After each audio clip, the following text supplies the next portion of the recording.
Bayangkan sebuah perang yang selesai dalam waktu kurang dari 1 jam. Mustahil? Tidak. Ini benar-benar terjadi. Pada 27 Agustus 1896, Perang Anglo-Zanzibar berlangsung hanya 38 menit. Tapi bagaimana ini bisa terjadi? Mari kita gali kisah di balik perang terpendek dalam sejarah ini. Zanzibar pada akhir abad ke-19 adalah sebuah pulau strategis di pesisir timur Afrika yang menjadi pusat perdagangan, terutama rempah-rempah dan budak. Pada saat itu, Zanzibar berada di bawah pengaruh kuat Inggris yang ingin mengontrol sepenuhnya wilayah tersebut. Sultan Hamad bin Tuwaini yang memerintah Zanzibar memiliki hubungan baik dengan Inggris, tapi semua berubah ketika Sultan Hamad tiba-tiba meninggal pada 25 Agustus 1896.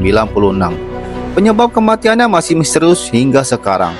Namun masalah muncul ketika Sultan Khalid bin Barkhas, keponakan Sultan Hamad, naik tahta tanpa persetujuan Inggris.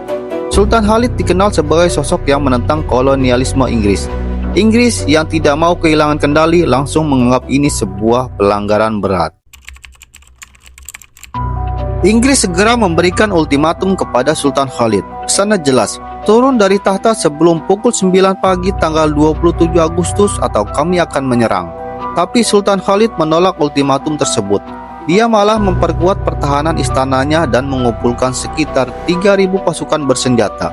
Di sisi lain, Inggris tidak tinggal diam.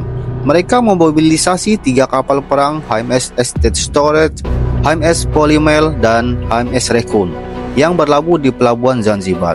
Ketegangan semakin memuncak. Inggris bersikap untuk menyerang, sementara Sultan Khalid yakin dia bisa bertahan. Pada 27 Agustus 1896, tepat pukul 9 pagi, Inggris melancarkan serangan. Kapal perang mereka mulai menembaki istana Sultan. Meriam-meriam besar menghancurkan bangunan megah itu dalam hitungan menit. Hanya butuh 38 menit bagi Inggris untuk menghancurkan istana, membunuh lebih dari 500 pasukan Zanzibar. Sementara itu, Inggris hanya mengalami 1 korban luka ringan. Sultan Khalid yang tadinya bersikeras melawan, melarikan diri dan mencari perlindungan di konsulat Jerman. Ketika perang selesai, Zanzibar tidak punya pilihan selain menyerah. Sultan Hamad bin Muhammad yang lebih kooperatif dengan Inggris diangkat sebagai pemimpin baru.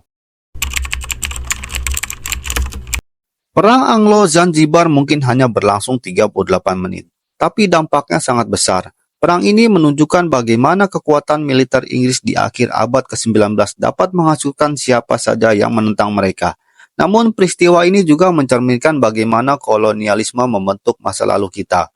Zanzibar yang dulunya kaya akan budaya dan perdagangan menjadi bukti nyata bagaimana kekuatan besar seperti Inggris mendikte takdir sebuah bangsa. Jadi, apakah pendapat kalian? Apakah Sultan Khalid benar untuk melawan? Ataukah dia harus menyerah demi menyelamatkan nyawa rakyatnya? Tulis pendapat kalian di kolom komentar. Terima kasih yang sudah menonton. Jangan lupa untuk like, share, dan subscribe agar tidak ketinggalan cerita sejarah menarik lainnya. Sampai jumpa di video berikutnya.